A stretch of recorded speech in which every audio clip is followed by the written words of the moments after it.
Hi, I just want to talk a little bit about parenting and how we can parent the next generation to have a really healthy mental health. I think currently it's about how society are not supporting parents enough. I've just had a little baby. She's 7 months old at the moment, and I'm starting to notice how society are pushing people to putting their children in nursery, and how that might not be supportive of their mental health in the future. There seems to be a view in society that we should have a distance to our children and that we should separate from them. Not that we should actually, and it might not be the parents want to, but it comes down to our economic factors. It seems like there's actually a push for capitalism and profit and increasing our funds rather than increasing our connection to our children. So my husband and I live in a rented accommodation in London.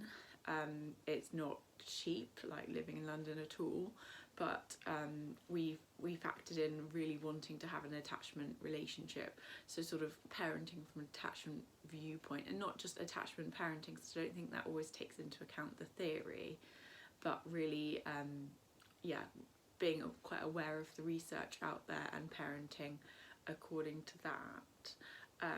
So research really says that we should be keeping our children close to us until they're at least 3 years old, and being very responsive to them. So I'm sure people out there know it's really tough being a parent, and a baby cries like all the time, far more than I ever realised. But to be responsive, we need to be like less stressed ourselves with our relationships and any experiences of trauma we've had, and generally in ourselves feeling okay, which in itself can be tough when you've got a baby that cries at you. And I wondered if I was alone in the fact that the cries can really penetrate your soul. Like, it can be really tough having your own child cry at you. It's not, I was always fine with other children's cries, but biology is very clever in that sense, and it makes a baby's cry really get to you. So being able to manage a cry that instantly stresses you out, like 5 seconds of crying stresses you out, let alone like if you have like a colicky baby at the very beginning, or just a normal baby, they cry a lot. So there's a lot of stress that comes from the cry, and then to be responsive and to not be exhausted, and to put those needs of your own aside, to always be there and always respond to your baby is hard. And that is what's necessary, and not just to respond to the cry, but to also figure out what the cry means, so to be attuned to your baby, so to figure out if they're hungry, to figure out if they're tired, figuring out if they're just a bit bored and they want a new activity, figuring out if they're cold, if they're hot, if they're uncomfortable, if they're teething. There is such an array of things that could be going on, and they don't really tell you. You sort of are constantly mind reading and constantly guessing what is going on. I'm sure people crave for them to become verbal, but actually these non-verbal period of development is absolutely essential to them becoming healthy individuals later in life. And it is tough. You have a baby that clings to you all the time, and some people might rush back to work and put their children in nursery to try and get back some of their old life. And I've definitely felt that need to get a bit of a break, to have a bit of personal space, to do something of my own. But it is also about really raising that new generation to have healthy relationships. I don't know very many people around me, and I've met a lot of people like going out to children's centres and things, that have healthy, securely attached, they're securely attached people.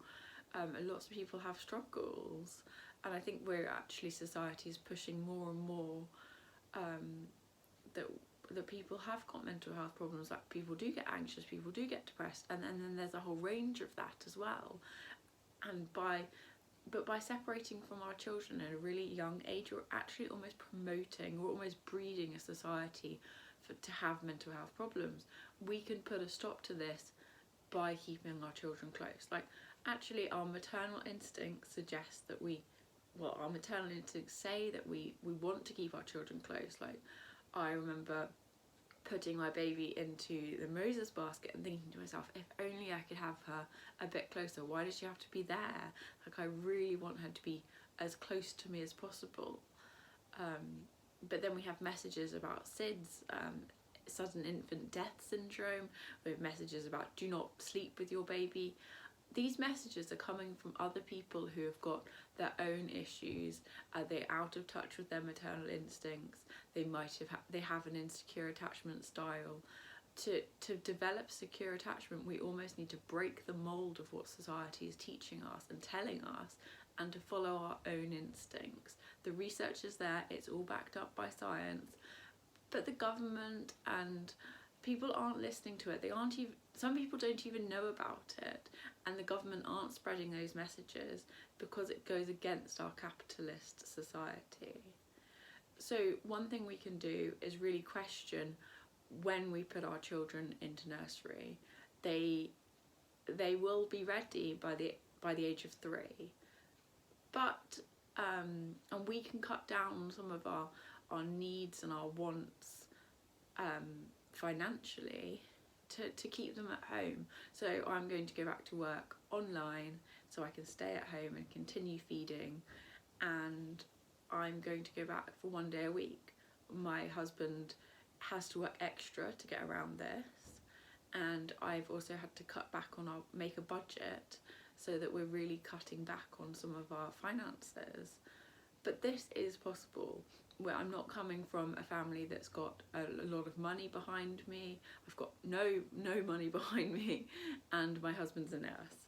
So it's really, really possible for a lot of people. I'm not saying like everybody's going to be able to do it, but it's really possible for a lot of people, and we need to be encouraging people to keep their children close, to look forward to the next generation not having a separation anxiety, or not having behavioural problems at school, or not developing mental health problems.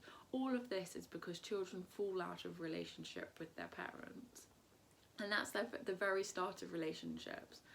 And actually, that is a way that we can protect our children, is by keeping them close and encouraging them to trust in people. I'm still training as a child psychotherapist, and I'm just seeing so many children that don't trust in adults, that don't trust in themselves, that spend their time sitting online, or they develop ADHD or autism. These can be prevented if we keep our children close in the very early years. We manage our own stress. We might need to go to therapy. We might need to deal with our own mental health as to how we were parented when we were children. But we can do that, and we can then raise the next generation to be securely attached, that will not develop mental health problems, that behaviourally won't have issues.